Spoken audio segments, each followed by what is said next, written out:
मिटी सुराण सिंध भिटाई घोट दी सिंध भिटाई सान मौज भरियो मेहरान सदा वहे सिंध में। अस्सलाम वालेकुम दोस्तों, कीअं आहियो? मैं तो बिल्कुल ठीक ठाक हूंदो।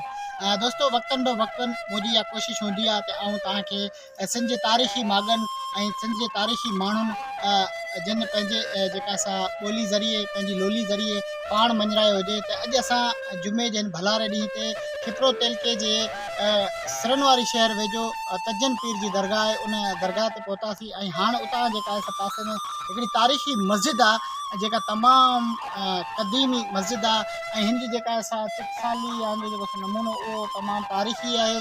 ऐं असां कोशिशि कईसीं त अॼु तव्हांखे व्यू ॾेखारियूं असांजे हिन इलाइक़े जो आहे। ऐं तक़रीबन सिंध जे मुख़्तलिफ़ जेके इलाइक़नि जा वीडियोज़ ठाहींदो रहंदो आहियां ऐं तव्हांखे मुख़्तलिफ़ जॻहियूं ॾेखारींदो रहंदो आहियां। त अॼु तव्हांखे असां ॾेखारीसीं तजल पीर वारी दरगाह ऐं उनखां पोइ जेका असां ही तारीख़ी मस्जिद जंहिंजो चवणु आहे त हिन ते जेका असां शाह अब्दुल लतीफ़ भिटाई जेके आहिनि उहे पाण अची नमाज़ूं पढ़ंदा हुआ।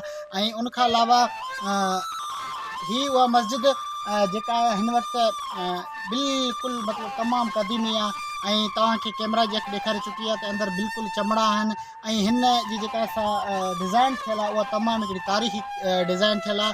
ऐं असांजे सकाफ़त खाते खे घुरिजे त अहिड़ियुनि शयुनि ते फोकस करे ऐं वधि खां वधि जेका असां बहितरीनु इन्हनि खे उजागर करे जीअं असांजा सिंध जा सियाहती जेके ऐं तारीख़ी जेके माॻ आहिनि उहे आबाद थी सघनि। हिन मस्जिद में असां एंटर थियासीं त हिकिड़ो ख़ौफ़ वारो माहौल इहो हो त अंदरि रुगो चमड़ा हुआ ऐं चमड़नि जो बि तव्हांखे असां वीडियो ॾेखारियोसीं। पंहिंजे मेज़बान दोस्त वफ़ा सुमरो लाहौती ऐं प्यारे दोस्त कैमरामैन मुकेश कुमार खां ॾींदा मुर्की मोकल जहिड़ा पेर ते रखे ख़ुदा हाफ़िज़ दोस्त।